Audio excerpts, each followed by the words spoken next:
I'm outside the New York Public Library, and that sculpture there is called Beauty.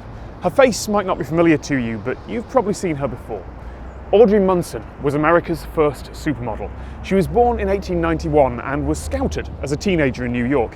By the early 1910s, she was the preferred model for New York City artists. And in those days, the fashion in architecture was the Beaux-Arts style. Monumental spaces, funded in part by railroads, steel and banking tycoons, decorated with statues. So for a lot of those sculptors, Audrey Munson was the go-to model. Audrey stood for hours at a time, locked in position.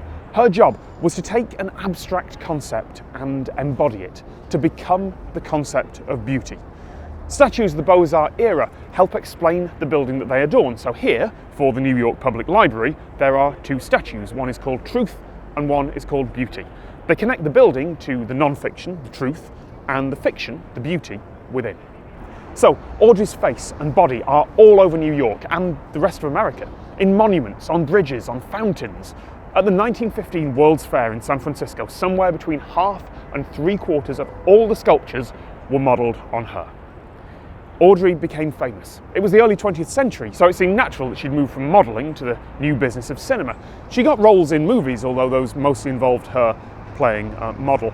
She wasn't the best actress, though, and even had a double to do the actual acting sometimes.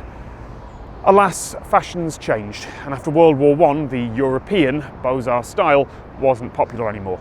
The need for a model to represent abstract concepts decorating monumental buildings vanished, and the modelling world did not look kindly on Audrey as she left her 20s behind.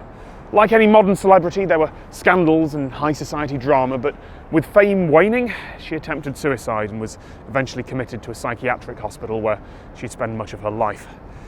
She died in 1996 at the age of 104, but there were reports during some of her final years of her escaping her nursing facility, crossing a four-lane highway and spending time in a nearby bar, telling stories of old New York, of fame, and about how her likeness remains sculpted in stone across the country.